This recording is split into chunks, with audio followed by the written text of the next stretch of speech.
Now in today's class we'll proceed with our CBSE sample paper और उसका code क्या है 03। फर्स्ट क्वेश्चन बहुत सिंपल है, फटाफट आंसर दे दो।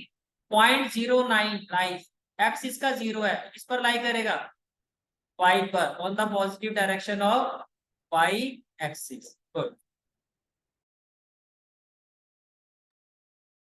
Next question is the value of x raise to power a within bracket b minus c upon x raised to power b within bracket a minus c divided by x raised to power b upon x raised to power a within bracket then c। तो देखो पहले इसको हम solve करते हैं। क्या आप agree करते हैं? न्यूमरेटर में हो जाएगा x, a को अगर मैं इस ब्रैकेट से सॉल्व करता हूं तो ये हो जाएगा a b minus A C, yes और नो। फिर क्या हो जाएगा x raised to power b को जब आप सॉल्व करोगे तो ये हो जाएगा p a minus B C. Divide, divide को क्या मैं मल्टीप्लाई करके लिख सकता हूँ, या मल्टीप्लाई करके अभी मत लिखो, डिवाइड। अब ये क्या हो जाएगा x raise to power bc upon x raise to power ac। क्या इतनी बात समझ में आ रही है? अब हमने ये पढ़ा था कि अगर बेस सेम हो, क्या अगर बेस सेम हो डिवाइड में पावर होती है माइनस, तो दोनों ही पावर माइनस हो जाएगी। यहाँ पर क्या हो जाएगा x raise to power ab minus A c minus b a, और माइनस माइनस क्या हो जाएगा plus b c. Then divide x raise to power क्या हो जाएगा बी सी और माइनस ए सी। क्या इतनी बात समझ में आ रही है? ठीक है। अब मुझे ये बताओ बेस सेम है और डिवाइड हो रहा है तो पावर क्या हो जाएंगी सारी माइनस।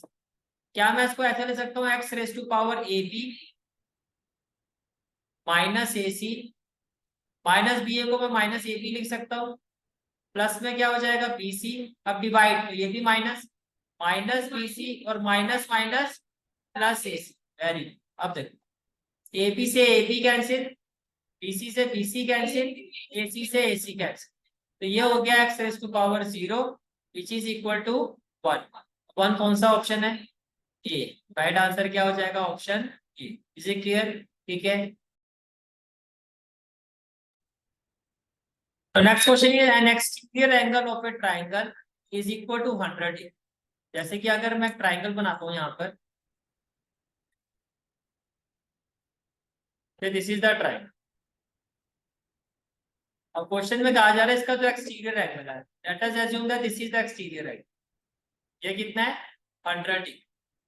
फिर आपको कहा जा रहा है and two interior opposite angles are interior और इसके एग्जैक्टली अपोजिट, तो एक एंगल ये हो जाएगा और एक ये हो जाएगा। अब एज पर क्वेश्चन ये इक्वल है, मान लेते हैं ये एक्स है, ये भी एक्स डिग्री है और ये भी एक्स। फिर आपको क्या कहा जा रहा है each of these angle is equal to, तो एक्स की वैल्यू क्या होगी देखो अकॉर्डिंग टू द क्वेश्चन। और वैसे ही एक्सटीरियर एंगल प्रॉपर्टी भी होती है, क्या होता है एक्सटीरियर एंगल प्रॉपर्टी? ये कहता है कि जो एक्सटीरियर एंगल होता है वो sum of two interior opposite angle के इक्वल होता है। वैसे समझ में आ रहा है आपको? एमसीक्यू क्वेश्चन आप डायरेक्टली बोल सकते हैं 50 है, कि आपको कहा जा रहा है 100 इक्वल टू क्या है x प्लस एक्स, तो 2x इक्वल टू क्या हो जाएगा 100, तो x इक्वल टू क्या हो जाएगा 50। ठीक है। लेकिन ये जो भी स्टेटमेंट लिखी गई है, ये स्टेटमेंट क्या है? ये एक्सटीरियर एंगल प्रॉपर्टी है। क्या है? Exterior angle property. तो क्या कहती है कि exterior angle of a triangle is equal to two interior opposite angles of triangle. Is it clear? और आपका आंसर क्या आ जाएगा 50 डिग्री। Is it clear? ठीक है।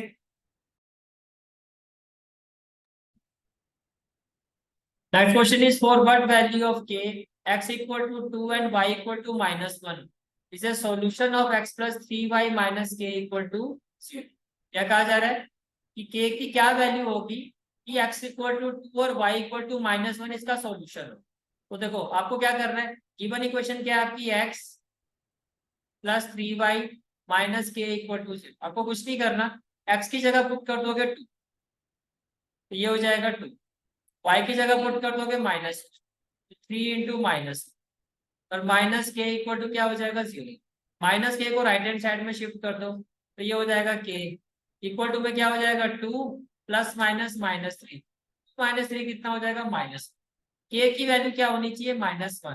दैट इज ऑप्शन सी।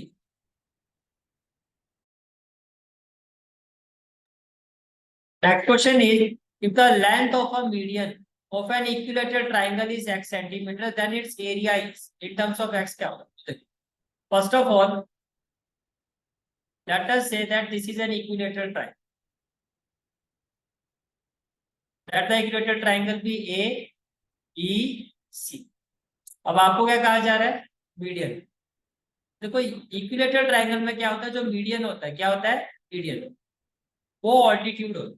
क्या होता है? Altitude. In equilateral triangle median is equal to altitude. Median is equal to altitude. तो इसका क्या मतलब हुआ? इसका मतलब ये एंगल कितना होगा? 90 डिग्री. और ये बाइसेक्ट भी करेगा, मीडियन है तो. अब मान लेते हैं इक्विलेटरल ट्रायंगल की जो साइड है वो कितनी है? ए सेंटीमीटर. क्या आप एग्री करते हो? ये साइड भी ए हो जाएगी, ये भी ए हो जाएगी, और ये पूरी साइड भी कितनी हो जाएगी? ए. और बिकॉज ऑफ दिस मीडियन ये साइड बाइसेक्ट हो रही है. बाइसेक्ट ए का हाफ कितना हो जाएगा? ए बाय 2. और यहाँ भी ए का हाफ कितना हो जाएगा? ए बाय. क्या इतनी बात समझ में आ रही है? क्लियर है यहाँ तक? ठीक है. लाओ अब आगे देखो. अब आप ये देखो, कैन आई से दैट ये जो मैं शेड कर रहा हूँ ये एक इक्विलेटरल ट्राइंगल है. ये क्या है? तो कैन आई से दैट ये जो मैं शेड कर रहा हूँ this is N right triangle. ये क्या है? Right triangle. दोनों साइड राइट ट्राइंगल बना है. मैं लेफ्ट वाली साइड का ले. तो आप क्या लिखोगे? In right triangle A D D. अब राइट एंगल की जो अपोजिट साइड होती है इसको क्या कहते हैं? हाइपोटेन्यूज. ये हो गया आपका परपेंडिकुलर. तो ये क्या हो जाएगा? बेस. बाय पाइथागोरस थ्योरम क्या होता है? हाइपोटेन्यूज. यानी कि जो एबी का स्क्वायर है equal to perpendicular square that is AD square plus क्या हो जाएगा? BD square. एग्री करते हो?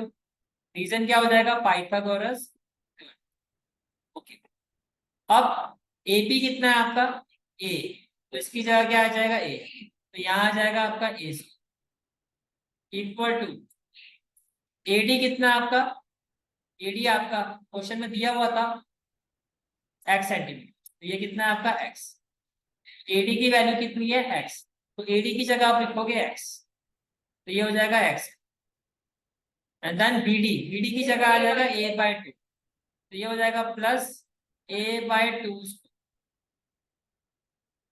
Now what we will have, it implies a square. देखो ये हो जाएगा equal to x square plus A square by 4. इसको अगर मैं यहाँ शिफ्ट करता हूँ तो आप एग्री करते हो एक्स स्क्वायर इक्वल टू क्या हो जाएगा? A square minus a square by 4. ये क्लियर हो गया? ठीक है. Which implies x square equal to क्या हो जाएगा? 4 ए स्क्वायर. क्या हो जाएगा? 4 ए square minus a square.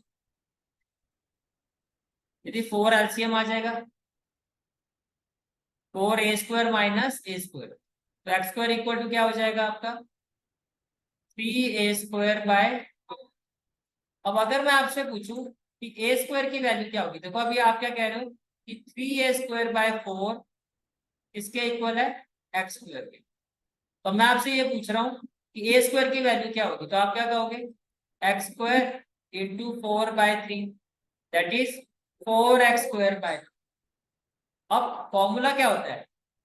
Equilateral triangle की साइड अगर ए है तो area of an equilateral triangle का फॉर्मूला होता क्या है? Very good. √3/4 इंटू ए स्क्वायर हो जाएगा. अब ए स्क्वायर की वैल्यू आप ऑलरेडी निकाल. तो ये हो जाएगा 4x square bye 3 centimetre square. अब देखो 4 से तो 4 कैंसिल हो जाएगा. 4 से क्या कैंसिल हो जाएगा? 4. तो ये हो जाएगा आपका √3 इंटू एक्स स्क्वायर. और 3 की जगह क्या आ जाएगा? √3 इंटू √3. ये कैंसिल हो जाएगा. अब क्या एक्स स्क्वायर बाय √3 ऑप्शन में है? एक्स स्क्वायर बाय √3 ये रहा ऑप्शन. यही आपका आंसर. Is it clear? ठीक है. Next question is x plus 1 is a factor of the polynomial. x plus 1 is a factor of the polynomial. किसका होगा? देखो अगर x plus 1 का मैं 0 फाइंड करूं तो x की वैल्यू क्या आएगी? -1. Very good. तो सभी एक्स की फॉर्म में, यानी कि सारे के सारे जो पॉलिनोमियल इनको हम पी एक्स ले लेते हैं। क्या ले लेते हैं? P x. तो जिस पॉलिनोमियल में p माइनस वन जीरो होगा, जिस पॉलिनोमियल में p माइनस वन क्या होगा? जीरो, कोई फैक्टर होगा। अब अगर मैं फर्स्ट वाले पार्ट में ट्राई करता हूँ p माइनस वन, फर्स्ट वाले पार्ट में जहां भी आपको x दिखाई दे रहा है वहां पर क्या आ जाएगा? माइनस। ये हो जाएगा आपका minus one raise to power p, minus one raise to power two, minus one और minus one raise to power three minus, ये हो जाएगा plus two, plus one minus two. ये भी कैंसिल, ये भी कैंसिल, बस यही होगा। पहले ही आ गया, बच गए आप। ये भी हमने तो एक, अगर ये देखो बाकी में नहीं आएगा। जैसे मैं आपको एक और चेक करवा देता हूँ आपकी तसल्ली के लिए, जैसे सी वाला चेक, एक ही होगा, बाकी नहीं होंगे। तो इसमें क्या होगा? Minus one raise to power three, minus one raise to power two, minus one plus two, minus one raise to power three होगा माइनस, ये हो जाएगा minus two, minus one plus two. तो देखो टू से टू कट गया, लेकिन ये माइनस टू आ रहा नोट। इसी तरह से बाकी भी नहीं होगा। ठीक है।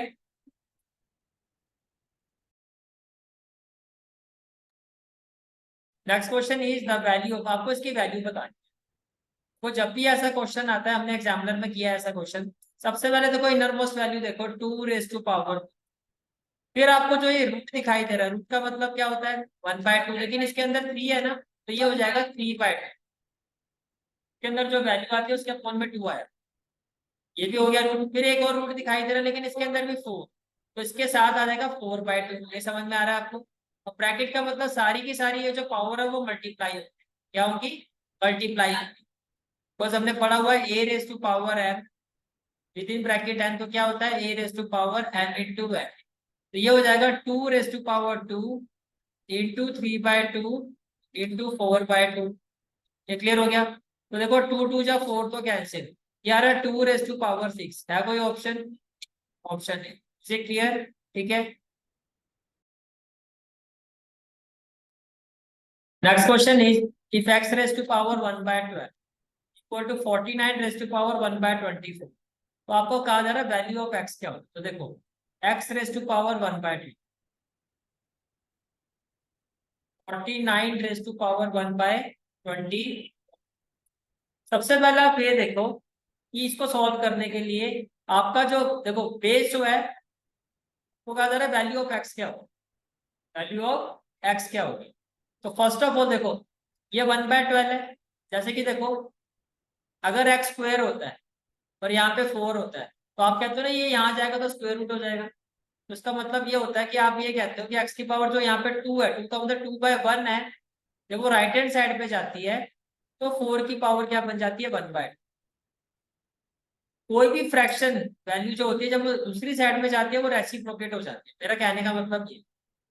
तो x इक्वल टू क्या हो जाएगा? 49 raise to power one by 24, one by 12 right hand side पे जाके क्या हो जाएगा? 12 बाय वन।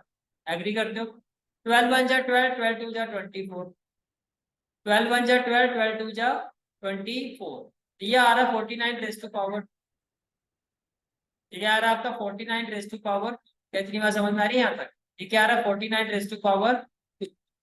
अब आपको कहा जा रहा है वैल्यू ऑफ एक्स क्या हो, वैल्यू ऑफ एक्स।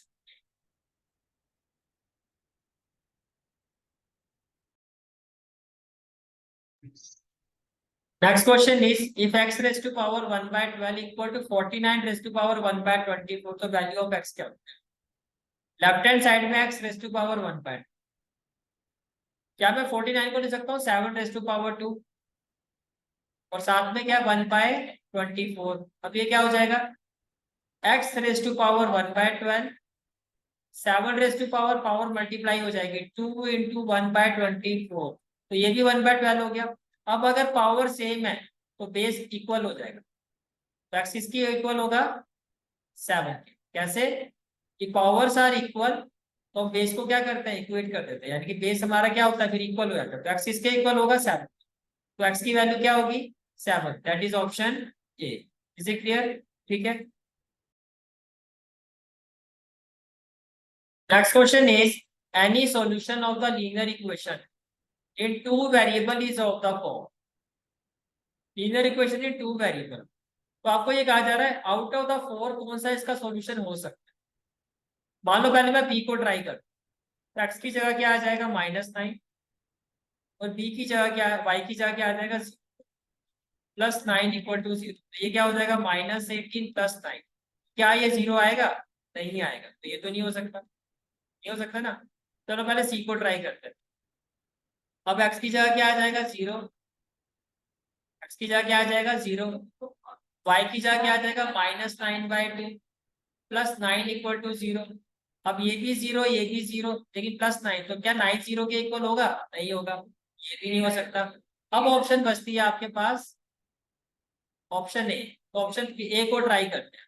अगर मैं यहाँ ऑप्शन ए को पुट करता हूँ तो 2 इंटू -9/, वाई की जगह क्या आ जाएगा m +9। अब क्या ये 0 के इक्वल होगा? 2 से 2 कट जाएगा, 0 इंटू एम क्या हो जाएगा 0, और ये हो गया -9 + 9, 9 से 9 कट गया, ये 0 आ रहा है विच इज इक्वल टू 0। आपका जो आंसर होगा वो क्या होगा -9/2 कॉमा, कहते हैं ना डोंट जज the book by its cover. इसमें एम दिखाई दे रहा था इसलिए इसको हाथ नहीं लगाना चाहता, तो ये लग रहा था ना ये तो हो ही नहीं सकता।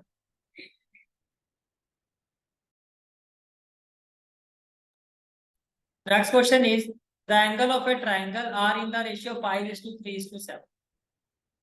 तो मान लेते हैं एक एंगल क्या हो गया 5x, एक क्या हो जाएगा 3x, एक हो जाएगा 7x। अब आपको कहा जा रहा है ये जो ट्राइंगल है on the basis of this angular value isosceles होगा, ऑब्ट्यूज होगा, एक्यूट होगा या राइट। राइट का मतलब एक एंगल 90 डिग्री होना चाहिए, आइसोसेलेस का मतलब दो एंगल इक्वल होने चाहिए, ऑब्ट्यूज का मतलब एक एंगल 90 और 180 के बीच में होना चाहिए, और एक्यूट का मतलब एंगल जो है आपके 0 और 90 के बीच में हो सारे।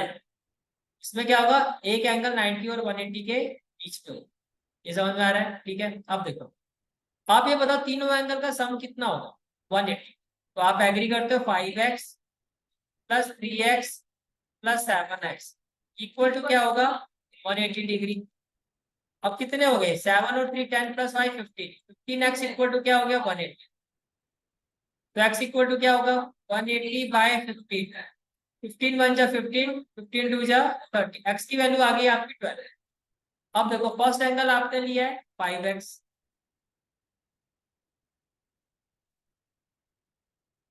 5x का मतलब 5 इंटू 12, ये तो आ रहा 60 डिग्री। सेकंड एंगल क्या था हमारा 3x, सेकंड एंगल हो गया 3x, तो ये हो जाएगा 3 इंटू 12, ये हो जाएगा 36 डिग्री। देन थर्ड एंगल क्या है 7x, तो 7x इक्वल टू क्या हो जाएगा 7 इंटू 12, दैट इज 84। अब क्या हो सकता है सारे एंगल आपके 0 90 के बीच में आ रहे हैं, तो एक्यूट एंगल ट्रायंगल क्या होगा acute angle triangle. Is it clear? ठीक है, next question is square root of 13 minus a root 10 is equal to √8 + √5। तो a की वैल्यू क्या होगी ये आपसे पूछा जाए। देखो गिवन इक्वेशन क्या है square root of 13 minus a root 10 equal to √8 + √5। Clear हो गया? ठीक है, पहले आपको क्या करना होगा इसको स्क्वेयरिंग बोथ साइड, डायरेक्टली तो सॉल्व होगा स्क्वेयरिंग बोथ साइड। जब आप स्क्वेयरिंग बोथ साइड करोगे तो देखो ये जो आपकी लेफ्ट हैंड साइड है इसका स्क्वायर करोगे तो ये हो जाएगा square root of 13 minus a root 10, square करोगे तो ये कुछ ऐसा हो जाएगा, और राइट साइड में हो जाएगा √8 + √5 होल स्क्वायर। इतनी बात समझ में आ रही है? ठीक है, नाउ देखो रूट वैल्यू है, रूट वाली वैल्यू का स्क्वायर करोगे तो ये आपका जो रूट है वो खत्म हो जाएगा। यही होता है ना, जैसे अगर मैं कहूँ आपको √4 का स्क्वायर, तो रूट का मतलब ये 1/2 है, फिर ये स्क्वायर है तो ये इंटू 2, तो ये कैंसिल हो जाता है, फाइनली क्या आएगा 4। जब भी स्क्वायर रूट का ऊपर स्क्वायर आएगा तो रूट वहां से एलिमिनेट आएगा। हाँ जी, नहीं नहीं नहीं दीदी, हाँ वो तो रहेगा। देखो मेरा कहने का मतलब है ये हो गया आपका 13 माइनस a रूट 10, ये जो स्क्वायर रूट है ये एग्री करते इसका मतलब 1/2 है, और इसके बाद फिर आपने स्क्वायर और कर दिया तो एक 2 और आ, और यहाँ पे हो गया ये √8 प्लस रूट 5 होल स्क्वायर। ये समझ में आ रहा है? ठीक है, अब देखो जब आप इसको सॉल्व करोगे तो ब्रैकेट है तो मल्टीप्लाई होगा तो कैंसिल हो गया। 13 minus a root 10 equal to a plus b whole square क्या होगा? ए स्क्वायर, तो ये हो जाएगा root 8 square plus b square plus 2ab यानी 2√8 इंटू रूट 5। ये समझ में आ रहा है? ठीक है, while solving this what we will have, ये हो जाएगा 13 माइनस ए रूट 10। रूट 8 का स्क्वायर करोगे तो 8 हो जाएगा, रूट 5 का स्क्वायर करोगे 5 हो जाएगा, प्लस 2 रूट 8 इंटू रूट 5 हो जाएगा रूट 40। कितना हो जाएगा? रूट 40। अब 8 प्लस 5 कितना होता है? 13। ये 13 और ये 13 क्या हो जाएंगे? कैंसिल। तो ये हो गया minus a root 10 two root 40 का मतलब क्या हो गया? 4 इंटू 10। 4 का स्क्वायर रूट करोगे तो क्या आ जाएगा? 2। 4 का स्क्वायर रूट करोगे तो क्या आ जाएगा? तो ये हो जाएगा माइनस ए रूट 10 2 इंटू 2√10। तो देखो ये क्या हो गया? ये भी √10 है आपका, लेफ्ट हैंड साइड में भी √10 है, राइट हैंड साइड में। इसका मतलब ये हुआ कि जो माइनस ए है आपका इट इज इक्वल टू 4। तो ए की वैल्यू क्या हो जाएगी? Minus. This is the final answer of this question. क्या -4 ऑप्शन में है? That is option C. Is it clear? ठीक है, next question is perpendicular distance of the point P 3,4 from the y axis. तो जब भी ऐसा क्वेश्चन आता है सिंपल सी बात है, अगर आपको y एक्सिस से डिस्टेंस पूछा जा रहा है तो आपका आंसर होगा 3, और अगर x एक्सिस से पूछा जाएगा तो आपका आंसर होगा y। कैसे होगा ये अब मैं आपको एक्सप्लेन करता हूँ। देखो ये आपका कौन सा एक्सिस है? y, and this one is x axis. अगर आप इस पॉइंट को लोकेट करते हो, कौन सा पॉइंट है? P, तो लेट अस से this is point 3 and this is point 4। तो मान लेते हैं ये जो पॉइंट है आपका, ये आपका P। अब आपको कहा जा रहा है P का इस पॉइंट का डिस्टेंस y एक्सिस से कितना होगा? तो y एक्सिस से डिस्टेंस तो यही होगा, और ये आपका उतना ही होगा जितना आपका ये डिस्टेंस है, और ये डिस्टेंस कितना है आपका? 3। तो आंसर क्या होगा आपका? Option C. Is it clear? ठीक है, इंपॉर्टेंट क्वेश्चन सीरीज है क्या? इंपॉर्टेंट क्वेश्चन सीरीज एक ऐसी सीरीज को मैंने डिज़ाइन किया आपके फर्स्ट टर्म एग्जाम्स के लिए। जितने भी टॉप प्राइवेट स्कूल्स है, गवर्नमेंट स्कूल, सेंट्रल स्कूल्स के जो प्रीवियस ईयर के पेपर्स है, वहाँ से मैंने बहुत ही ज़्यादा इंपॉर्टेंट और एक्सपेक्टेड क्वेश्चंस की एक लिस्ट तैयार किया और इन क्वेश्चंस का एनालिसिस मैंने आपको करवाया। Not just these papers, apart from these papers मैंने एग्जामिनर गवर्नमेंट स्कूल का जो सपोर्ट मटेरियल होता है उन बुक्स को भी मैंने कंसीडर किया है ड्यूरिंग दिस प्लेलिस्ट। तो जब वाइल प्रिपेयरिंग दिस प्लेलिस्ट आपका एक अच्छा खासा इंपॉर्टेंट क्वेश्चन का जो सेट है वो आपका प्रिपेयर हो जाएगा, जो आपके लिए बहुत हेल्पफुल होगा आपके अपकमिंग फर्स्ट टर्म एग्जाम्स के लिए। सीरीज जो है आपके हेल्प करेगी फाइनल एग्जाम्स में, क्योंकि सिलेबस तो आपका ये वहाँ पे भी जाएगा, यही चैप्टर आपके फाइनल एग्जाम्स में भी आएंगे। लेकिन अभी जो हमारा टारगेट है फर्स्ट टर्म एग्जाम था, टाइम आ गया प्रिपरेशन का, तो ये फाइनल टच है। सिलेबस हम सारा कर चुके हैं, एग्जामिनर में आपको करवा चुका हूँ। अब बात आती है सेट ऑफ इंपॉर्टेंट क्वेश्चंस की, उसके लिए मैं आपको प्लेलिस्ट प्रोवाइड कर रहा हूँ। इस प्लेलिस्ट का लिंक आपको डिस्क्रिप्शन में और कमेंट सेक्शन दोनों में ही मिल जाएगा। आपको क्या करना है, इस प्लेलिस्ट को प्रिपेयर करना है अच्छे से। इस प्लेलिस्ट में आपके 5 पार्ट्स हैं, उसका एनालिसिस मैं आपको करवा दूंगा। एक आपकी अच्छे खासी इंपॉर्टेंट सेट ऑफ क्वेश्चंस की तैयारी हो जाएगी, जो आपके लिए बहुत ज्यादा हेल्पफुल होगा आपके फर्स्ट टर्म एग्जाम्स में। Next question is the possible expression for the length and breadth of the rectangle whose area is given by. देखो एज पर क्वेश्चन आपको एरिया ऑफ रेक्टेंगल गिवन है, और इसकी क्वेश्चन क्या है? 4a² plus 4a-। तो अगर मिड टर्म स्प्लिटिंग करते हो 4 3 जा क्या होता है? 12। 12 के ऐसे फैक्टर बनाओ कि 4a आ जाए। 12 के ऐसे फैक्टर बनाओ कि 4a आ जाए। 6 2 जा 12, तो ये हो जाएगा 6a माइनस 2a माइनस 3। अब यहाँ से कॉमन आएगा 2a, ब्रैकेट में आ जाएगा 2a प्लस 3। यहाँ से कॉमन आएगा -1, तो ये हो जाएगा 2a प्लस 3। तो आपके जो फैक्टर है, एक तो हो गया आपका 2a प्लस 3, 2a प्लस 3, और एक हो जाएगा 2a माइनस। तो आप क्या कहोगे? Therefore possible dimensions are, possible dimension are क्या होगा? 2a plus 3 and 2a minus. 2a plus 3 and 2a minus 1. That is option. That is option.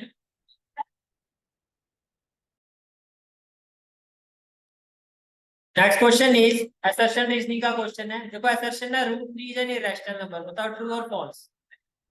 True. फिर आपको कहा जा रहा है sum of rational and an irrational number is an rational number. कहता है अगर आप किसी रैशनल नंबर में इरेशनल नंबर को ऐड करोगे तो जो नंबर होगा वो इरेशनल होगा। ये भी आपका ट्रू है। अब आप ऑप्शन देखो क्या है। फर्स्ट ऑप्शन क्या है आपके पास, both A and R are true and R is the correct explanation of A. Correct explanation तो है क्योंकि ये इसका रीजन नहीं है। Both A and R are true but R is not the correct explanation of A. Yes, ये आपका answer होगा। That is option B.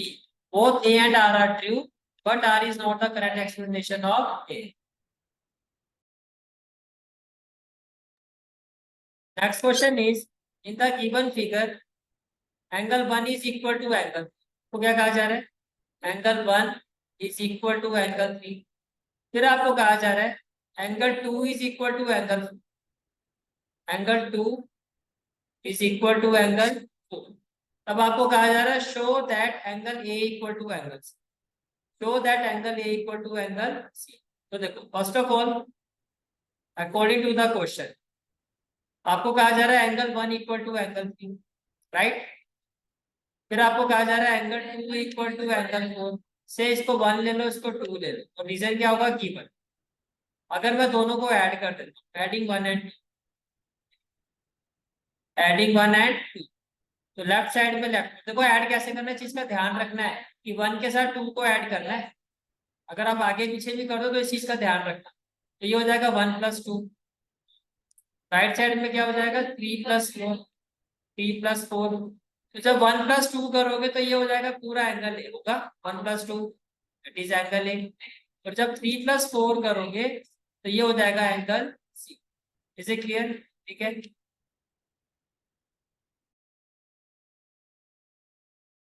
Next question is simplify करना है आपको and this is an important question.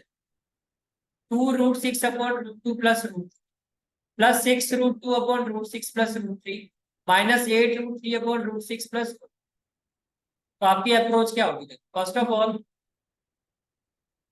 2√6 upon √2 plus √3 इसको rationalise करोगे तो क्या हो जाएगा multiply √2 minus √3 upon √2 minus plus next value क्या है 6√2 upon √6 plus again multiply √6 minus √3 √6 minus √3 then minus 8√3 upon √6 plus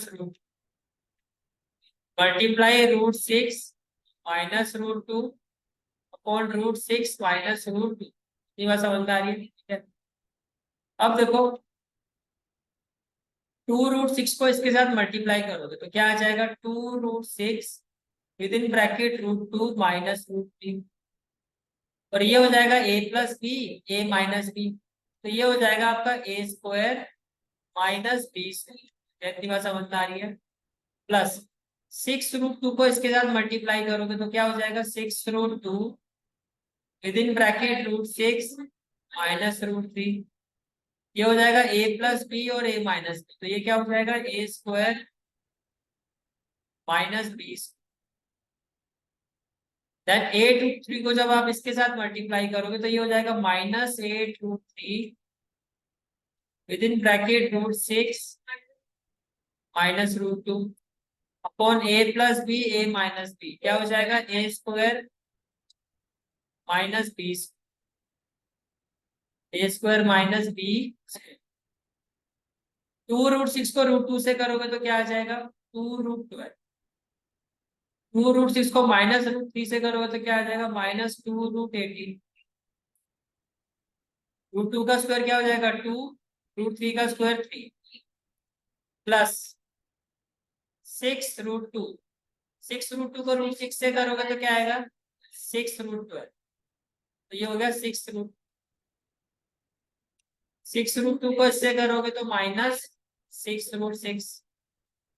√6 का स्क्वायर 6 और √3 का स्क्वायर 3। ये क्लियर हो गया, ठीक है।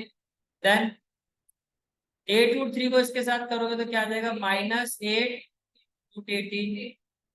और इसको इसके साथ करोगे माइनस माइनस क्या हो जाएगा आपका प्लस, तो ये हो जाएगा आपका 8√6। ये क्लियर हो गया। √6 का स्क्वायर करोगे क्या हो जाएगा 6, और √2 का स्क्वायर क्या हो जाएगा 2। ये बात समझ में आ रही है, ठीक है। अब देखो इसको अगर आप स्प्लिट करते हो तो ये हो जाएगा 2 2 जा 4, 4 3 जा 12। और इसको स्प्लिट करते हो तो ये क्या हो जाएगा 3 3 जा 9, और 9 2 जा 18। 2 - 3 कितना हो जाएगा माइनस, क्या हो जाएगा माइनस। इसी तरह से इसको ब्रेक करते हो तो ये भी क्या हो जाएगा 2 2 जा 4, 4 3 जा 12। माइनस क्या हो जाएगा 6√6, और 6 - 3 क्या हो जाएगा आपका। हाँ जी, इसमें √6 दीदी कोई इसका पेयर नहीं बन रहा ना, पेयर तो बनेगा नहीं, ठीक है। आगे देखो -8, फिर √18 को क्या ले सकते हो 3 3 जा 9, 9 2 जा 18। 8√6 को ऐसे ही लिखो तो 6 - 2 कितना हो जाएगा, कितना हो जाएगा, और ये बात समझ में आ रही है। अब देखो आपके पास 2 का पेयर बन गया, 2 बाहर आ जाएगा तो ये हो जाएगा 4√3। 3 का पेयर बन गया, 3 बाहर आ गया तो -6√2, अपॉन में हो जाएगा माइनस। प्लस 2 का पेयर बन गया, 2 बाहर आ जाएगा, प्लस में हो जाएगा 12√3।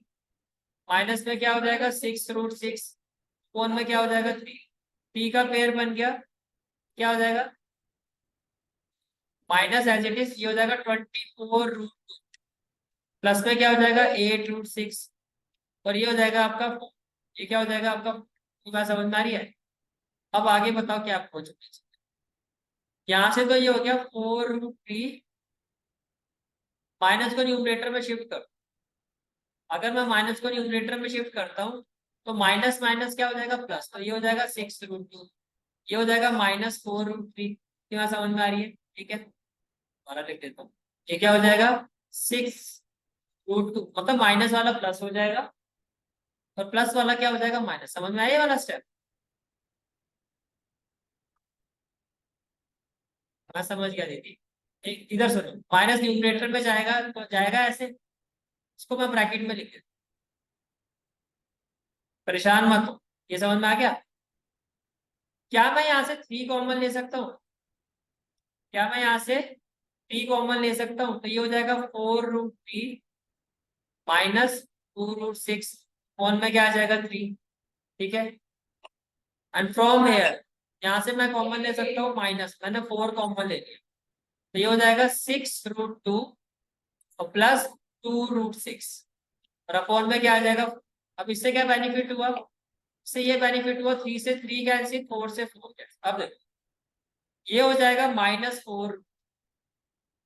मैं ये स्टेप क्या था, माइनस माइनस क्या हो जाएगा +6√2, प्लस में क्या आ जाएगा 4√3, माइनस में क्या आ जाएगा 2√6, फिर माइनस में क्या आ जाएगा 6√2, प्लस माइनस आ जाएगा -2√6।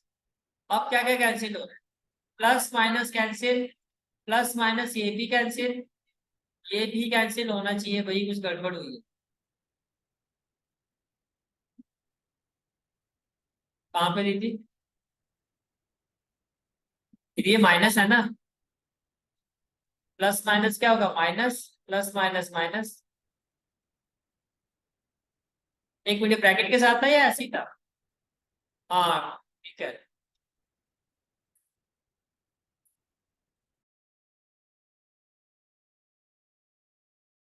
अब देखो ये क्या है आपका -24, यहां से मैं कॉमन ले सकता हूँ। जैसे देखो आप कॉमन लोगे तो ये कितना हो जाएगा आपका 6√।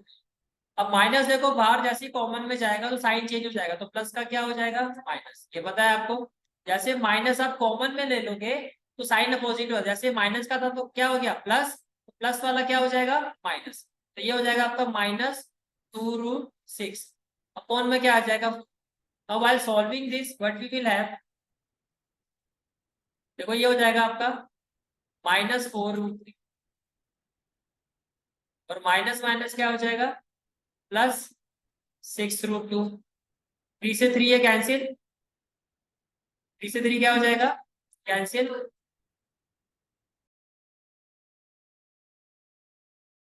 Now what we will have, ये हो जाएगा -4√3 और माइनस माइनस क्या हो जाएगा +6√2। 3 से 3 क्या हो जाएगा कैंसिल, +4√3 -2√6, 4 से 4 कैंसिल तो -6√2 और माइनस माइनस क्या हो जाएगा +2√6। ये क्लियर हो गया, ठीक है। तो व्हाट वी विल हैव, देखो 2√6 2√6 कैंसिल, 6√2 6√2 कैंसिल, 4√3 4√3, फाइनल आंसर क्या आ जाएगा आपका 0। इज इट क्लियर, ठीक है। Next question is again very important question. In figure 7.21 AC is equal to A. आपको क्या कहा जा रहा है, AC, दिस इज AC, किसके इक्वल है ये ये क्लियर हो गया, ठीक है।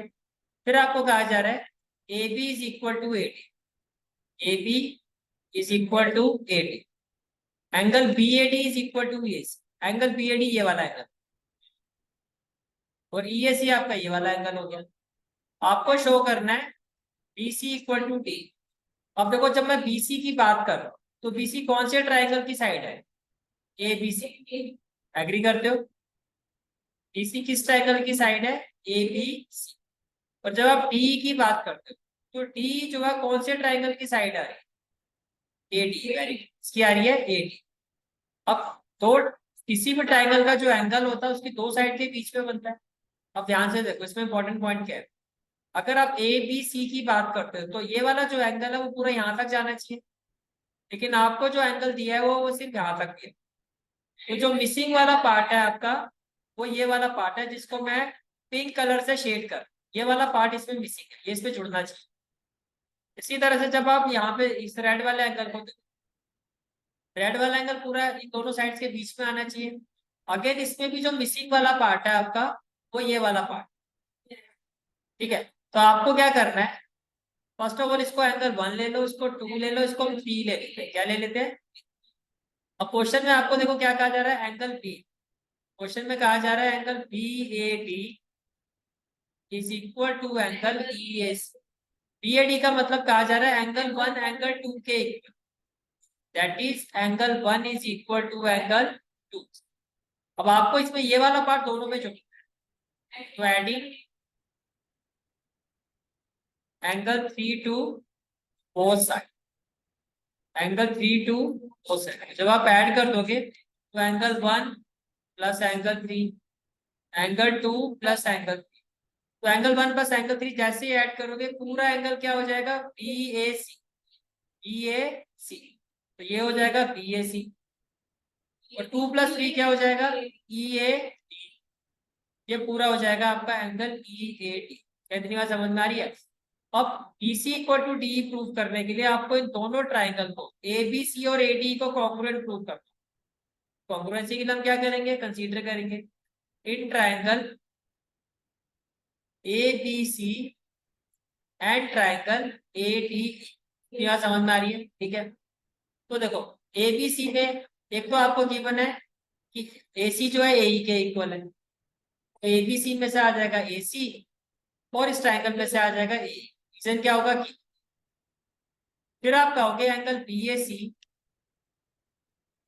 Is equal to angle EAD, proof above, proof above.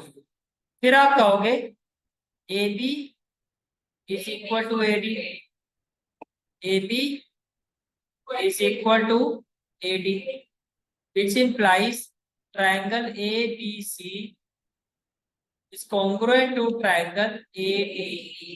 Reason क्या होगा, ऐसे वेरी। देन बाय CPCD क्या होगा, BC is equal to D by CPCD and that's what we have। ये प्रूव करना था हमें, BC is equal to D, hence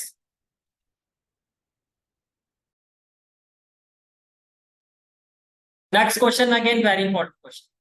Triangular side wall of a flyover have been used for advertise. देखो ये आपको triangular side wall दिखाई दे रही है, ठीक है।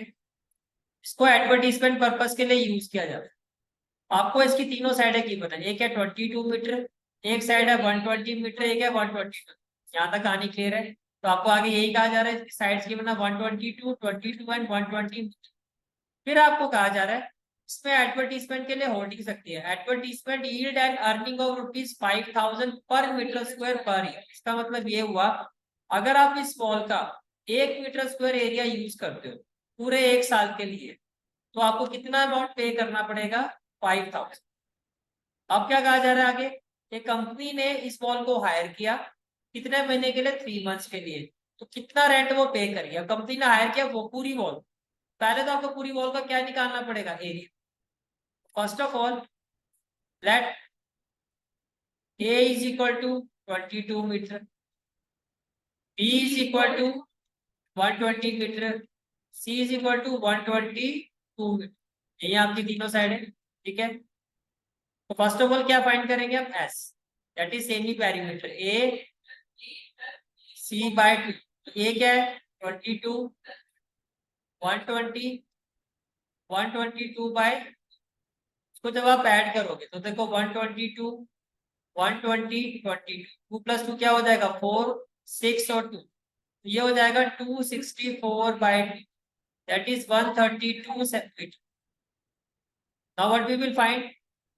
S minus A. तो S माइनस ए क्या हो जाएगा? 132 माइनस ए की जगह क्या आ जाएगा? 22। तो 132 माइनस 22 कितना? 2 माइनस 2 0, 3 माइनस 2 1, ये हो जाएगा 110। फिर आप फाइंड करोगे S माइनस बी।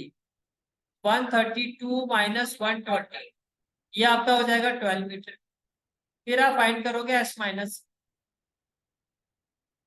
ये हो जाएगा 132 माइनस 122, ये आ जाएगा आपका 10। अब आप एरिया फाइंड करोगे by using Heron's form. Heron's form क्या होता है? Area square root of S minus B, S minus C. S कितना है आपका? 132। एस माइनस ए, S minus B, S minus C. 132 को हम क्या लिख सकते हैं? 132 को अगर आप 11 से करोगे तो ये आएगा 11 1 जा 11 और 11 2 जा 22। 11 इंटू 12 लिख सकते हो। 110 को 12 क्या हो जाएगा? एच डी छोड़ दो क्योंकि इसका पेयर है। अब जिसका पेयर बनता जा रहा है उसको बाहर करते जाओ। 11 खुश हो गया कि भैया मेरा जोड़ा बन गया, मुझे बाहर निकालो। 12 भी खुश हो गया और 10 भी खुश हो गया। ये हो गया आपका 11 इंटू 12। अभी क्या था आपने? 132 और साथ में आ जाएगा 0। ये आपका एरिया। अब देखो आपका रेंट कैसे लिया जा रहा है। रेंट ऐसे दिया हुआ है कि 1 मीटर स्क्वायर एरिया का जो रेंट है, 1 मीटर स्क्वायर एरिया वॉल का जो रेंट है, rent for 1 metre square area wall for 12 months, for 12 months, वो है 5,000। वेरी 5,000। पहले आपको 3 मंथ्स में लेके जाना है इसको। तो आप क्या कहोगे? Rent for 1 metre square area of wall for 1 month. पहले 1 मंथ में लेके जाओ, कितना आ जाएगा? 5,000 बाय 12। एग्री करते हो? फिर आप कहोगे रेंट फॉर कितना मीटर स्क्वायर एरिया आया था हमारा? पहले तो 3 मंथ्स में निकालो। 1 metre square area of wall for 3 months, तो ये हो जाएगा 5,000। कैलकुलेशन बिल्कुल लास्ट में करनी है, पहले कोई कैलकुलेशन नहीं कर रही। अब 1 मीटर स्क्वायर का 3 महीने का एरिया इतना आ गया, समझ में आ रहा है? हमारा कितना आया था? Area 1320। Therefore rent for 1320 metre square area of wall for 3 months, ये कितना आ जाएगा आपका? Equal to ₹5,000 by 12 into 3 into 1320। 1320। क्या हो जाएगा, 3 1 जा 3, 3 4 जा 12, 4 3 जा 12, 1 2 4 3 जा 12 और 0 आ जाएगा। 33 को 55 से मल्टीप्लाई करो, 165 आ जाएगा। तो ये हो जाएगा 165। अब जीरो देखो, 3 और 1 4, 1 2 3, तो ये आ जाएगा 1 लाख, नॉट नॉट 1 लाख, 16,50,000। ये आ जाएगा आपका rupees 16,50,000। This is the final answer of this question. बहुत ही इंपॉर्टेंट क्वेश्चन है। इंपॉर्टेंट क्वेश्चन सीरीज़ है क्या? इंपॉर्टेंट क्वेश्चन सीरीज़ एक ऐसी सीरीज़ को मैंने डिज़ाइन किया आपके फर्स्ट टर्म एग्जाम्स के लिए। जितने भी टॉप प्राइवेट स्कूल्स है, गवर्नमेंट स्कूल, सेंट्रल स्कूल्स के जो प्रीवियस ईयर के पेपर्स है, वहाँ से मैंने बहुत ही ज़्यादा इंपॉर्टेंट और एक्सपेक्टेड क्वेश्चंस की एक लिस्ट तैयार किया और इन क्वेश्चंस का एनालिसिस मैंने आपको करवाया। Not just these papers, apart from these papers मैंने एग्जामिनर गवर्नमेंट स्कूल का जो सपोर्ट मटेरियल होता है उन बुक्स को भी मैंने कंसीडर किया है ड्यूरिंग दिस प्लेलिस्ट। तो जब वाइल प्रिपेयरिंग दिस प्लेलिस्ट आपका एक अच्छा खासा इंपॉर्टेंट क्वेश्चन का जो सेट है वो आपका प्रिपेयर हो जाएगा, जो आपके लिए बहुत हेल्पफुल होगा आपके अपकमिंग फर्स्ट टर्म एग्जाम्स के लिए। सीरीज जो है आपके हेल्प करेगी फाइनल एग्जाम्स में, क्योंकि सिलेबस तो आपका ये वहाँ पे भी जाएगा, यही चैप्टर आपके फाइनल एग्जाम्स में भी आएंगे। लेकिन अभी जो हमारा टारगेट है फर्स्ट टर्म एग्जाम था, टाइम आ गया प्रिपरेशन का, तो ये फाइनल टच है। सिलेबस हम सारा कर चुके हैं, एग्जामिनर में आपको करवा चुका हूँ। अब बात आती है सेट ऑफ इंपॉर्टेंट क्वेश्चंस की, उसके लिए मैं आपको प्लेलिस्ट प्रोवाइड कर रहा हूँ। इस प्लेलिस्ट का लिंक आपको डिस्क्रिप्शन में और कमेंट सेक्शन दोनों में ही मिल जाएगा। आपको क्या करना है, इस प्लेलिस्ट को प्रिपेयर करना है अच्छे से। इस प्लेलिस्ट में आपके 5 पार्ट्स हैं, उसका एनालिसिस मैं आपको करवा दूंगा। एक आपकी अच्छे खासी इंपॉर्टेंट सेट ऑफ क्वेश्चंस की तैयारी हो जाएगी, जो आपके लिए बहुत ज्यादा हेल्पफुल होगा आपके फर्स्ट टर्म एग्जाम्स में। तो next question is in the given figure AB is parallel to C. अगर आप इस फिगर को देखो, आपको क्या कहा जा रहा है, AB जो है वो किसके पैरेलल है, CD के।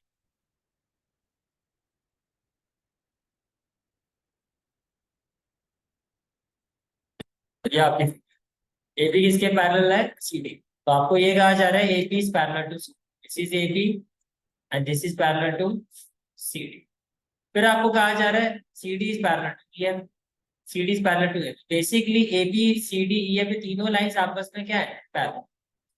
फिर आपको ये कहा जा रहा है angle DBG equal to x।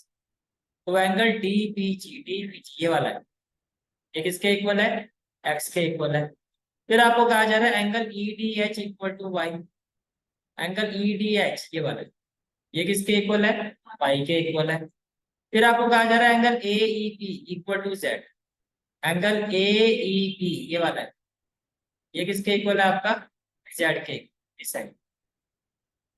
फिर आपको कहा जा रहा है angle EAB equal to 9। EAB ये वाला है, ये किसके इक्वल है, 90 डिग्री। फिर आपको कहा जा रहा है angle BEF equal to 65। Angle BEF this, ये किसके इक्वल है, 65। पूरी फिगर क्वेश्चन का एनालिसिस हो गया। आपको एक्स वाई और जेड निकालना, क्या निकालना है, एक्स वाई और जेड। तो बताओ शुरुआत हम कहाँ से करें। ऐसा एंगल जो आप डायरेक्टली फाइंड कर सकते हो, कुछ आपको दिखाई दे रहा है,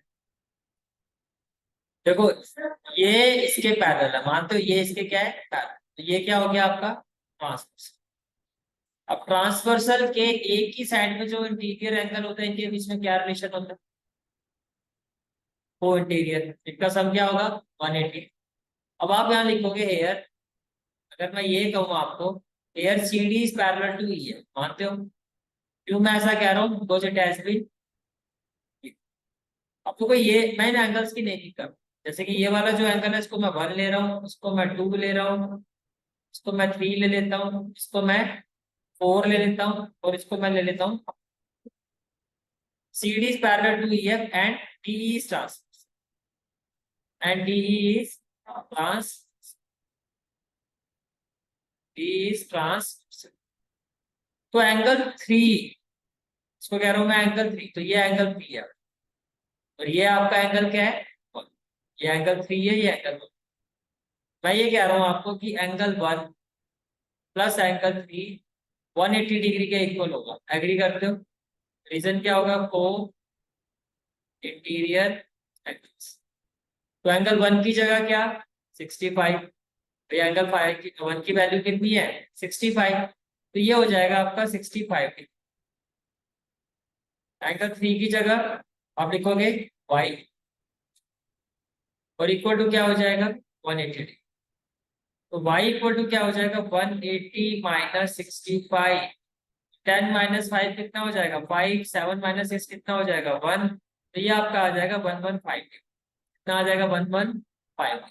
कितनी बार समझ में आ गई, ठीक है। अब ये देखो कि और एक्स और वाई की बात करो तो ये दोनों क्या होंगे, अगर मैं एक्स और वाई की बात करूं तो ये कॉरस्पॉन्डिंग एंगल है या नहीं है।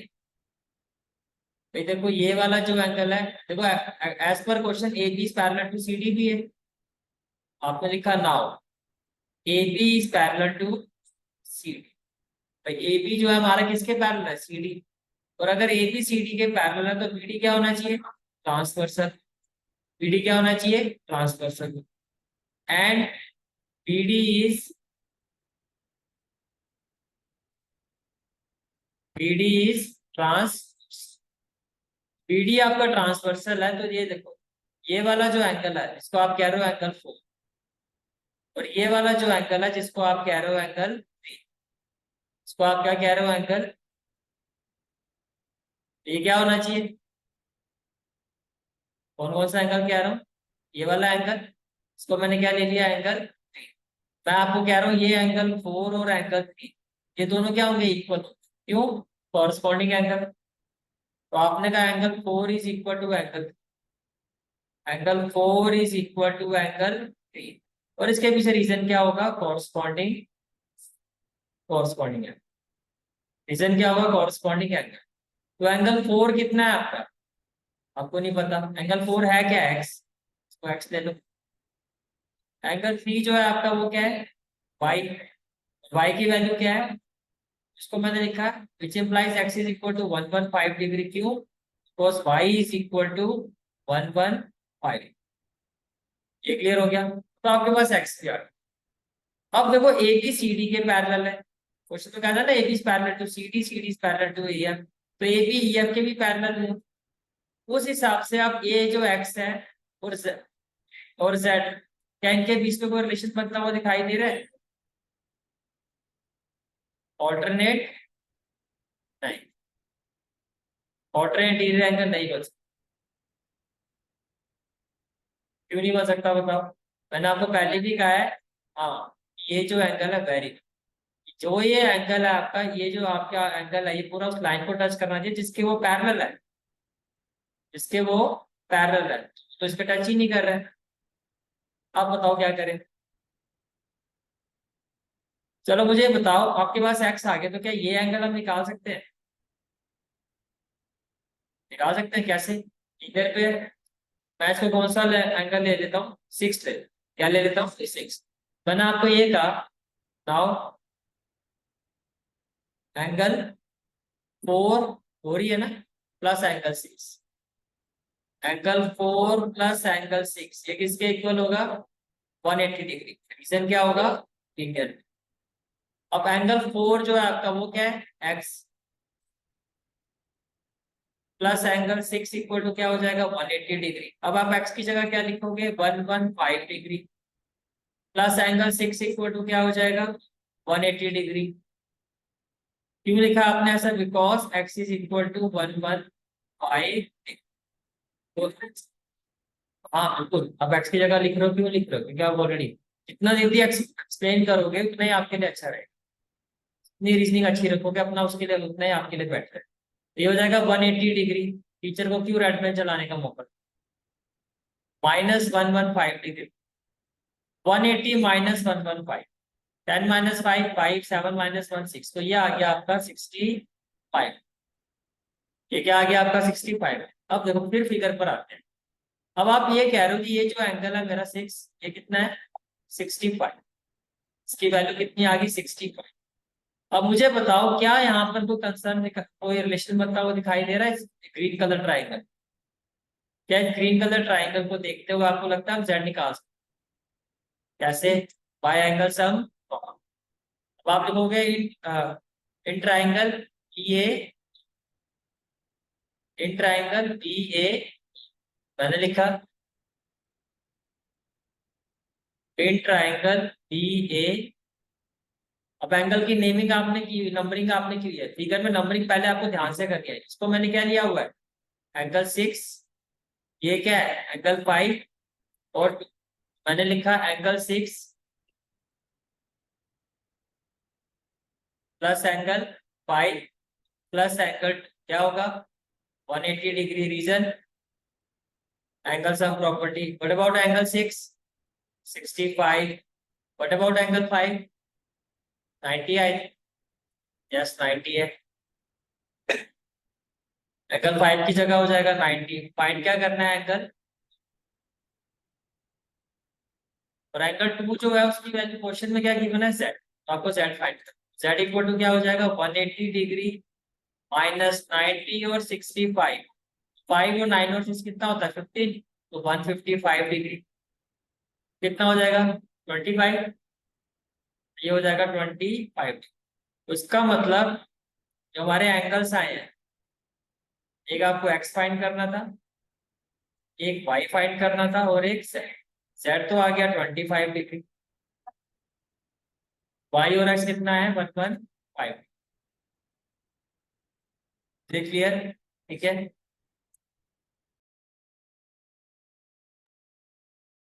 Next question is the perimeter of a triangle is 50 centimeters. First of all, what has been given in the question that perimeter of triangle is equal to 50 centimeters. फिर आपको कहा जा रहा है one side of a triangle is 4 centimeter longer than the smaller side. तो सबसे पहले काम करो, let smaller side be x centimeter. One side का मतलब सिर्फ first side. One side of a triangle is 4 centimeter and third side. तो जो फर्स्ट साइड होगी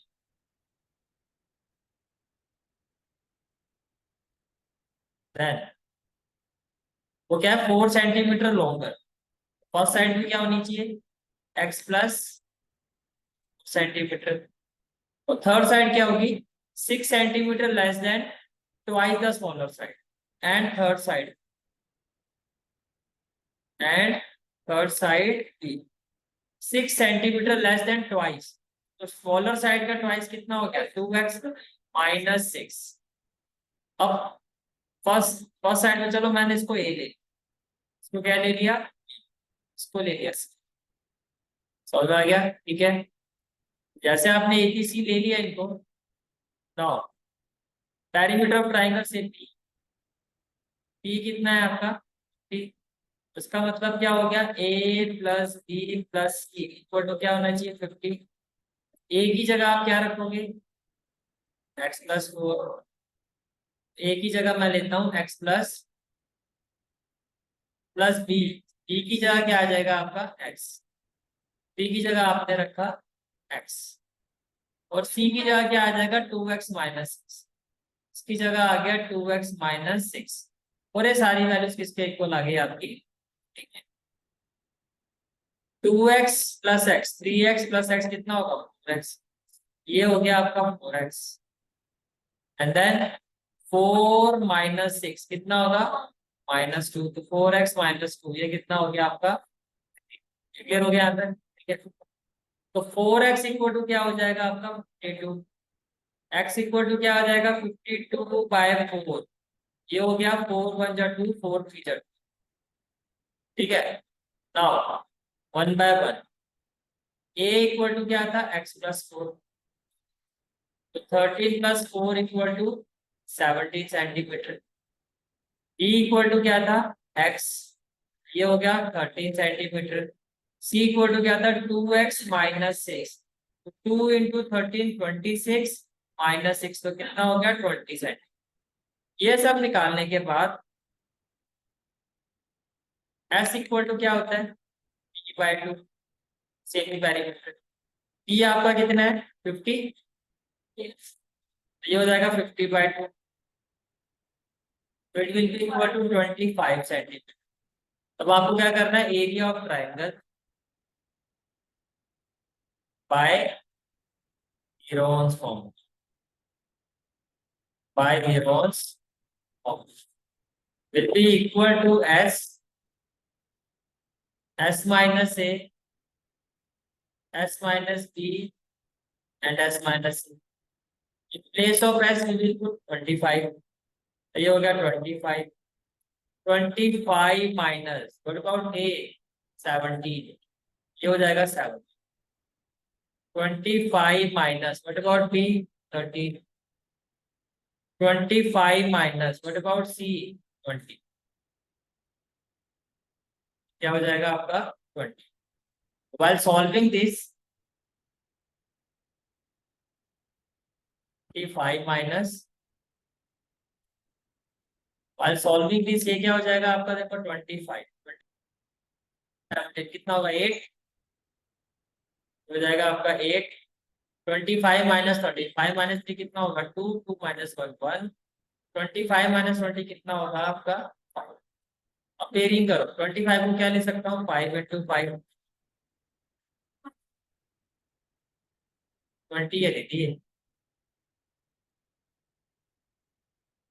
5 माइनस 20, ये हो गया आपका 8, क्या हो जाएगा 2 2 जा 4, 4 2 जा 8, और ये हो जाएगा 3 2 जा 6, 6 2 जा 12, और इंटू में क्या हो जाएगा 5। अब किसका पेयर बन रहा है, 5 का तो बन गया, तो ये कहेगा मुझे बाहर करो, इस 2 का बन गया, ये कह रहा भैया मुझे भी आजाद करो,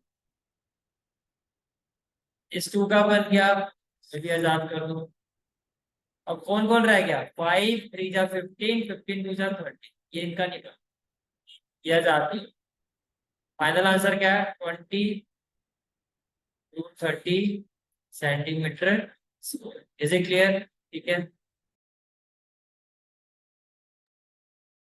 नेक्स्ट क्वेश्चन ये इसी कंसेप्ट पर बेस्ड है, आपका क्वेश्चन है two sides of the triangular field are 85 metre and 154, so let A is equal to 85 meter, B is equal to 154 meter, and C is equal to X meter. Be the three sides of triangle. Be the three sides of triangle. अब as पर question आपको perimeter given है, कितना है 324 metre. Now perimeter is equal to 324, perimeter का मतलब क्या हो गया A plus B plus C, ये किसके इक्वल है 320। अब आपको एरिया फाइंड करना है, ठीक है। एरिया के लिए पहले सारी साइड्स फाइंड करनी होगी। ए तो है हमारे पास, कितना है 85, व्हाट अबाउट बी 154, सी को आपने एक्स, तो ये हो जाएगा plus x equal to 320, what about x 324 minus, इसको प्लस करके क्या आएगा 5 प्लस 4 9, 8 प्लस 5 13, ये आएगा 239, ये आ रहा है आपका। अब जब आप 324 में से 239 माइनस करोगे तो 14 माइनस 9 कितना 5, 11 माइनस 3 कितना 8, 85, ये आपका 85 आ रहा होगा। तो आपके पास सी आ, that is C is equal to 85 centimetre. Now first of all we will find the value of S, जो आपका क्या होगा p/2, p क्वेश्चन में हमारा 324 है, तो 2 से डिवाइड करोगे 2 1 जा 2 2 6 जा, यस वेरी गुड 162 आएगा। Now one by one, first of all let us find s minus a, ये हो जाएगा 162 माइनस a कितना था हमारा 85, ये हो जाएगा आपका 80, 162 और 85 करोगे तो 12 माइनस 5 7, और ये कितना हो जाएगा आपका 15, 15 माइनस 8 77 आ रहा होगा, ये आ गया 77 centimetre. Then we will find the value of s minus b. 162 minus what about b 154, 162 और 154, 12 minus 4 कितना 8, तो ये आपका आ रहा होगा 8 centimetre. Then we will find the value of s minus c, that is 162 minus 85, 162 minus 80, ये भी 85 है, तो c भी 85 आया। 162 माइनस 85 ये कितना आ जाएगा 77 centi. Area of triangle by neurons क्या हो जाएगा equal to s s minus A S minus b और एस माइनस एस की वैल्यू क्या है 162 s minus a 77 s minus b 8 s minus c 77 is it clear. ठीक है first of all 162 को जब आप फैक्टराइज करोगे तो क्या होगा देखो 2 8 जा 16 2 1 जा देन 3 2 जा 6 3 7 जा 21 3 9 जा 27 3 3 जा 9 तो क्या मैं 162 को लिखूं 2 कितनी बार 3 आएगा 4 1 2 3 व्हाट अबाउट 77 77 तो डायरेक्टली आपको पेयर दिखाई दे रहा है ना इसको लिखो 77 into 77 व्हाट अबाउट 8 2 जा 4 4 2 जा 8 आई थिंक सभी का पेयर बन गया इसमें अगर आप ध्यान से देखो तो कैसे इस 2 का पेयर इस 2 के साथ बन ये क्या कहेगा ये मुझे बाहर करो इन दोनों टूल्स का भी पेयर बन गया ये भी क्या कहेंगे हमें बाहर करो 3 का पेयर बन रहा है इसको भी बाहर करो देन अगेन 3 का पेयर बन रहा है ये भी कहेगा मुझे बाहर करो देन 77 का पेयर बन रहा है तो ये भी क्या कहेगा मुझे 3 3 जा 9 9 2 जा 18 18 2 जा 36 इंटू में क्या आ जाएगा 77 77 को 36 से मल्टीप्लाई 7 6 जा 42 7 6 जा 42 और 4 46 7 3 जा 21 7 3 जा 21 और 2 20 2 7 7 और कितना आ जाएगा 277 इज इट क्लियर कितना आ जाएगा 277 and this is the final answer of this question.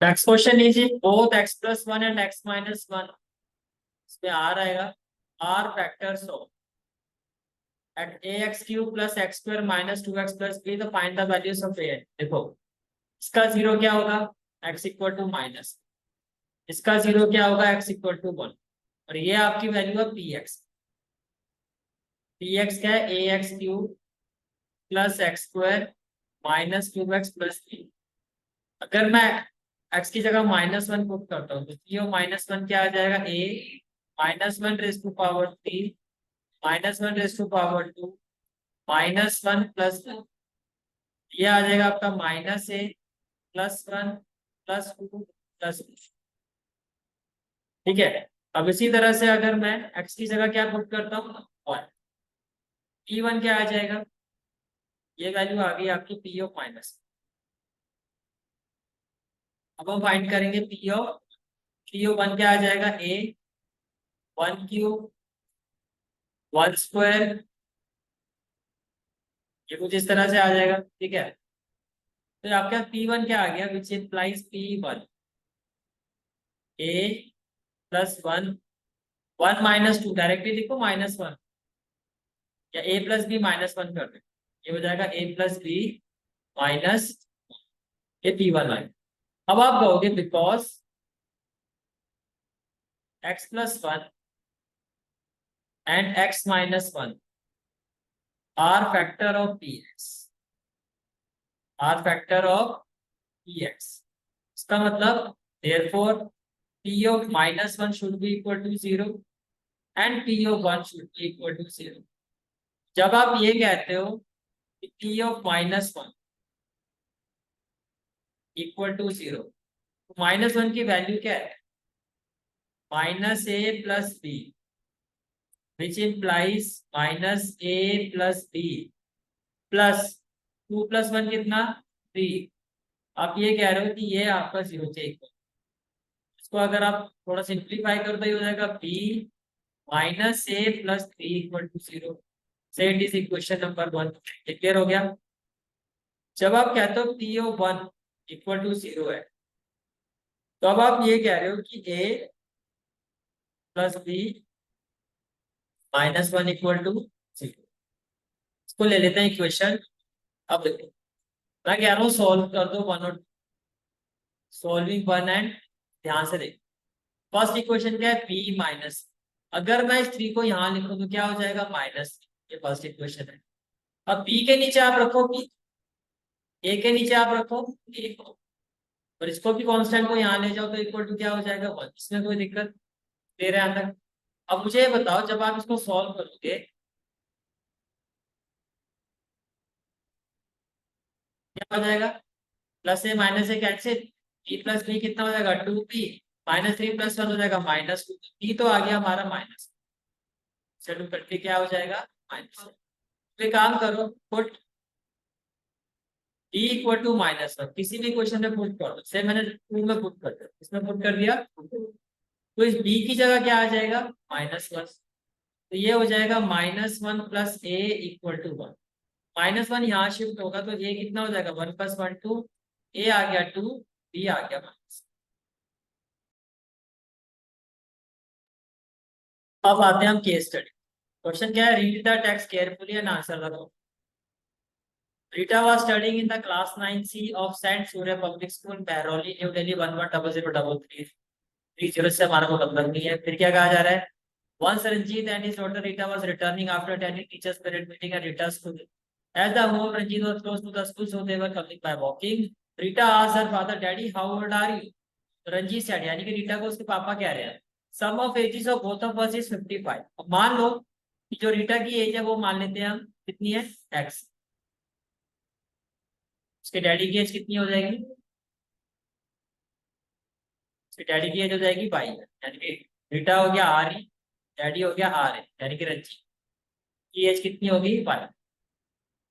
अब आपको क्या कहा जा रहा है, अब क्या कहा गया, sum of ages of both of us is 55। यहाँ से इक्वेशन क्या बनेगी कि x + y equal to 55। Agree करते हो। फिर आपको कहा जा रहा है after 10 year my age will be double of you, यानी कि आपको ये कहा जा रहा है अभी रीटा की एज x है, 10 साल के बाद कितनी होगी, x + 10। रंजीत की एज अभी y है, 10 साल के बाद कितनी होगी, y + 10। क्वेश्चन के हिसाब से रंजीत कह रहा है मेरी एज 10 साल के बाद डबल हो जाएगी, तो रीटा को डबल करो तो इक्वल होगी इक्वेशन। अभी क्वेश्चन क्या होगी, इक्वल। तो आपके पास इक्वेशन ये आ रही है 2x + 10 इक्वल टू y + 10। अब इसको मैं सिंप्लीफाई करता हूँ तो क्या आ जाएगा, 2x + 20 इक्वल टू y + 10। क्या आप एग्री करते हो, सेकंड इक्वेशन क्या हो जाएगी, 2x - y = 10 - 20 कितना हो जाएगा, -10। 2x - y 10 - 20 कितना हो जाएगा, -10। सेकंड इक्वेशन आ गई 2x - y = -10। ये आपकी सेकंड इक्वेशन। यहाँ तक क्लियर है, ठीक है।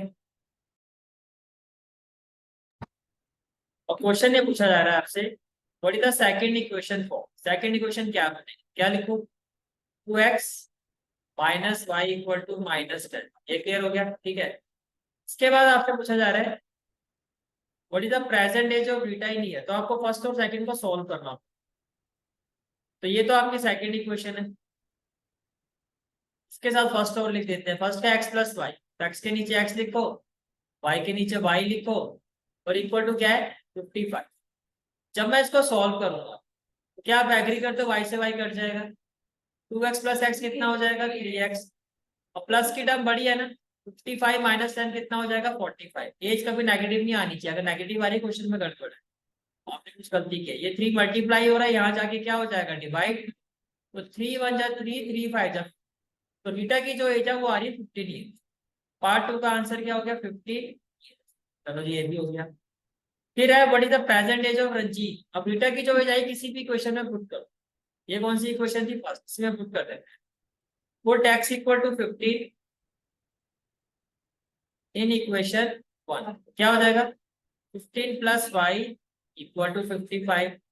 तो y इक्वल टू क्या हो जाएगा, 55 - 15। 5 - 5 0, 5 - 1 4, कितना आ गया, 40। यहाँ इस रंजीत की एज कितनी होगी, 40 years.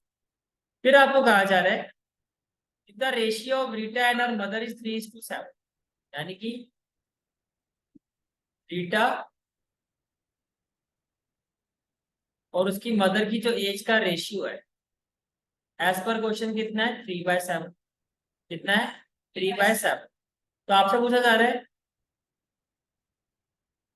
What is the age of Rita's mother. तो रीटा की मदर्स की एज को हम ले लेते हैं सेट। क्या ले लेते हैं सेट। तो आपको देखो रीटा मदर एज कितनी होगी set.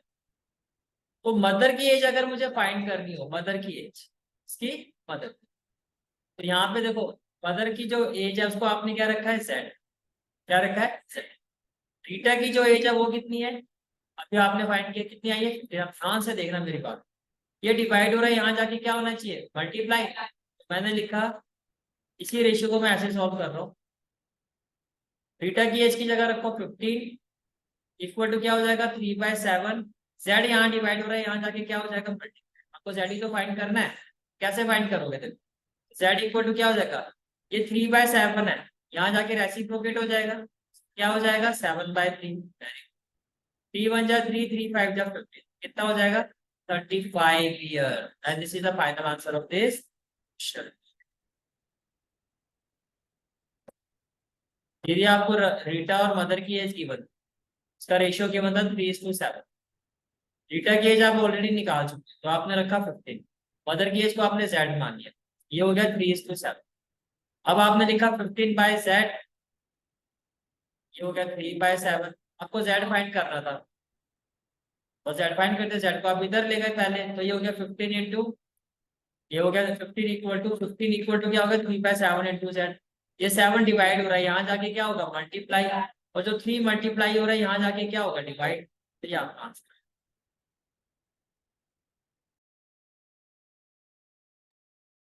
Next case study is in a forest a big tree got broken due to a heavy rain and wind.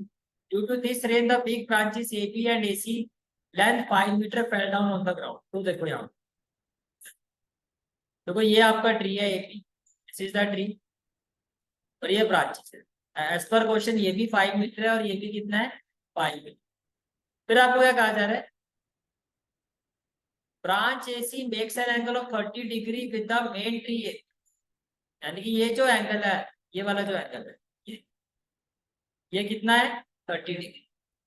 भाई ये जो ब्रांच एसी है वो एपी के साथ कितना एंगल बना रही है 30 डिग्री। तो ये एंगल कितना हो गया आपका 30। फिर आपको क्या कहा जा रहा है, the distance of point P from P is 4। Point P का जो डिस्टेंस है बी से, ये जो डिस्टेंस है ये कितना है आपका 4 मीटर। ये डिस्टेंस कितना है आपका 4 मीटर। फिर आपको कहा जा रहा है क्वेश्चन में, you can observe that triangle ABP is congruent to triangle ACP. तो शो करना आपको ट्राइंगल एसीपी और एबीपी क्या है कॉन्ग्रुएंट। अब कॉन्ग्रुएंसी प्रूव करने का क्राइटेरिया क्या रहता है, कोई भी 3 कॉरस्पॉन्डिंग चीज हमें इक्वल दिखानी होती है। तो आप लिखो in triangle first one, in triangle ACP and triangle AB. तो सबसे पहले देखो, can I say that AB is equal to AC, या फिर आप ये देखो ये 90 डिग्री होगा, क्वेश्चन में दिया हुआ है ना 90 डिग्री। इसको अगर मैं 1 ले लेता हूँ, इसको 2, एसीपी और ए 2, तो आपने कहा angle 1 equal to angle 2 each 90 degree. Question में गिवन है, दिख रहा है ना 90 डिग्री ईच 90।